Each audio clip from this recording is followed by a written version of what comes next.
Në fund të çdo edicioni të Big Brotherit, mbetet një pyetje thelbësore. Pse fitoi pikërisht ai? Jo kush bërtiti më fort, jo kush luajti më ashpër, por kush arriti të mbajë sytë e publikut të ngulur për javë të tëra. Në Big Brother Kosova, përgjigjja mori emër, lëndrimi. Fituesi i çmimit të parë. Banori më i shikuari. Figura që pa qenë gjithmonë më i zhurmshmi, u bë më i pranishmi. Fitoria e lëndrimit nuk ishte një shpërthim i papritur. Ajo ishte rezultat i një procesi të gjatë, ku publiku gradualisht e zgjodhi atë si pasqyrë të vetes, si figurë me të cilën mund të identifikohej, të zemërohej, të pajtohej, por kur të mos mërzitej. Fillimi, hyrja pa maskë. Kur lëndrimi hyri në shtëpinë e Big Brother Kosova, ai nuk hyri si personazh i ndërtuar. Nuk solli një rol të qartë, as një strategji të dukshme për kamerat. Në një format ku shumë hyjnë me plane të përgatitura, ai hyri si vetvetja, me gjithë kontradiktat, pasiguritë dhe bindjet e tij. Kjo ishte pika e parë që e bëri të shikueshëm. Sepse publiku e ndjen shumë shpejt kur dikush po luan rol. Lëndrimi nuk dukej se po luante. Ai reagonte, gabonte, reflektonte, dhe kjo e bënte real. Lëndrimi si njeri, jo si figurë televizive. Ajo që e diferencoi lëndrimin nga shumë të tjerë ishte fakti se ai nuk u shndërrua kurrë plotësisht në personazh Big Brotheri. Ai mbeti njeri. Me humor herë të thatë, me mendime të drejtpërdrejta, me momente reflektimi ku dukej se po harronte kamerat. Publiku nuk kërkon për sosmëri. Ai kërkon një të vërtet emocionale. Dhe lëndrimi ja dha këtë të vërtet, jo duke folur gjithmonë bukur, por duke qenë konsistent në mënyrën e tij të qenit. Konfliktet që nuk e shkatëruan, por e ndërtuan. Gjatë qëndrimit në shtëpi, lëndrimi nuk ishte pa konflikte. Ai u përfshi në debate, u keqkuptua, u kritikua. Por dallimi qëndronte te mënyra si i përballonte këto momente. Ai nuk ikte nga përgjegjësia. Nuk fshihej pas justifikimeve të zbrazta. Në disa raste kërkonte falje. Në të tjera mbronte qëndrimin e vet pa e ulur tjetrin. Kjo balancë mes qëndrimit dhe reflektimit e bëri atë të besueshëm.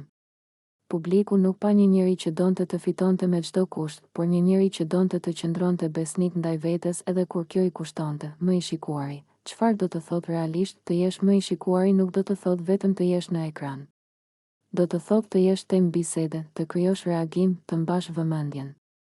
Lëndrimi e bëri këtë jo përmes skandaleve artificiale, por përmes pranisë së vazhdueshme emocionale. Njerëzit donin të dinin si do të reagonte ai. Çfarë do të thoshte? Si do ta përballonte situatën e radhës? Ky kuriozitet i vazhdueshëm është shenja më e qartë e një figure që ka krijuar lidhje me publikun, identifikimi. Pse publiku e zgjodhi? Një nga arsyet kryesore të fitores së lëndrimit ishte identifikimi. Ai nuk u shfaq si i parritshëm, as si hero perfekt. Ai u shfaq si dikush që mund të ishte miku, vëllai, ose vetja jote në një situatë të vështirë. Publiku pa tek ai, pasiguri që i ngjajnë të vetat, reagime që mund t'i kishte edhe vetë.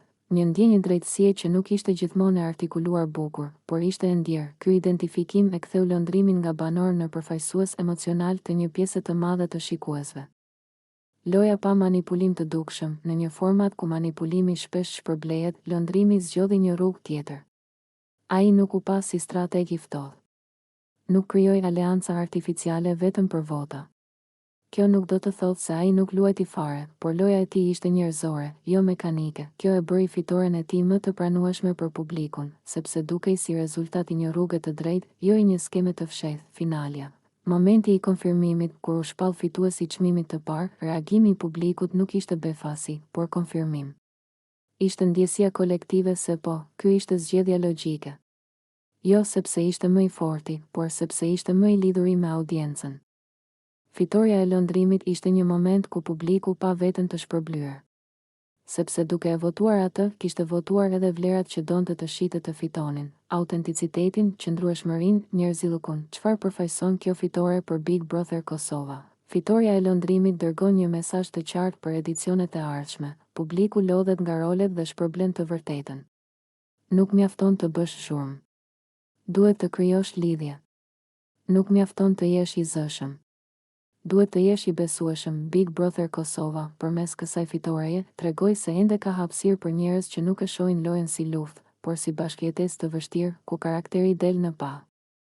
Përfundim, një fitore që mbetet, lëndrimi nuk fitoi vetëm një çmim. A i fitoi kohën, vëmendjen dhe besimin e publikut. Dhe këto janë fitoret më të vështira për t'u arritur.